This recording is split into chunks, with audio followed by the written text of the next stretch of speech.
this is Rebecca Dirks for PremierGuitar.com. We're here at Summer NAMM 2012, checking out what's new from Voodoo Labs, and you guys have a new power supply. It's kind of new. It's been easing its way in. You want to tell us about it? It has been easing its way in. It's the new pedal power 4x4, and the idea of the 4x4 is, since what's really been exploding lately is guys using multiple of the high current digital effects, especially with Strymon, obviously Eventide and TC as well.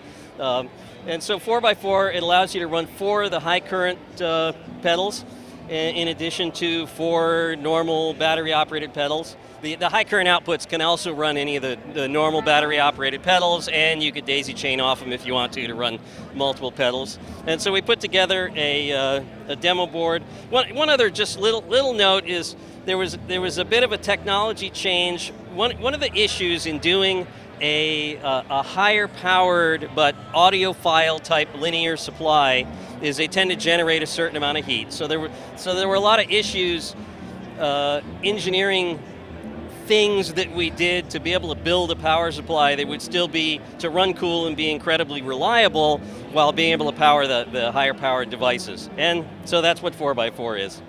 I believe they're going to street in the US probably about $10 higher than the 2 Plus, so somewhere around $180. All right, James, you want to take us through this demo board? It's got some cool stuff, some brand new stuff on it, and it's powered all by the 4x4, right? Yeah, what I found is as you kind of go into the reality of building a pedal board for gigs, that you do end up with this neat mix of high current DSP and then classic analog. So this is actually one of the boards I built for myself, and I'm kind of showing, I think at least where a lot of guys are going now. You might have, like, say, like a timeline here, which is high current DSP, but I'm still attached to certain things that live in the analog world. So I have my favorite delay, which isn't out yet actually, but it's the Super Puss, which I use for my analog slap, and it is analog running on the 4x4 next to a digital pedal like a timeline. Plus the fact that in the analog realm, I still have my overdrives and boosters and things and little compressors. So I find this very representative of what you'd see in the real world. If you went to a pro guy's gig, you'd see that mix of high current, high technology effect stuff along with his classic stuff, like everybody's got to have a tuner, you've got your favorite distortion sounds, maybe a little compressor, and especially in Nashville where you get guys who, you don't leave the house without some kind of tube screamer like distortion or overdrive with a compressor and then your analog slap.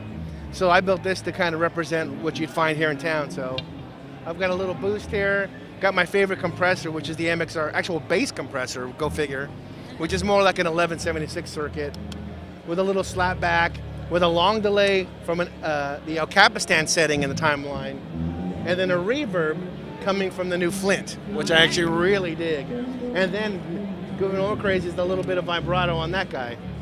So you end up with something like this. So,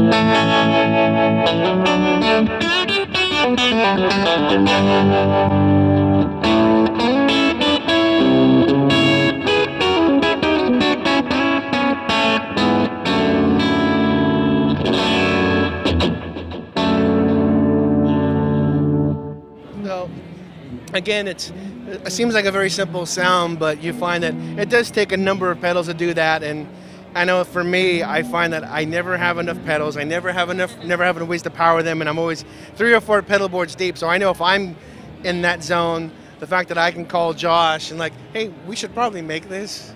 It's kind of nice, and all the other pedal guys, we're friends with George Trips from Way Huge, and Terry and Ethan from Strymon, Tor from TC, and they call us like, hey, we all trade each other's stuff. So it's a small business, and we're happy to accommodate all of our other friends who make pedals besides our own stuff. Well, that is very cool. Thank you very much for showing us and telling us about the new product, and we get to hear a little bit of a couple other new products too. It's always fun. No problem. And if people want to learn more about the unit, where can they go online? Go to VoodooLab.com. Also, our Facebook page has a lot of cool stuff too. Awesome. Thanks a lot. This is Rebecca Dirks for PremierGuitar.com.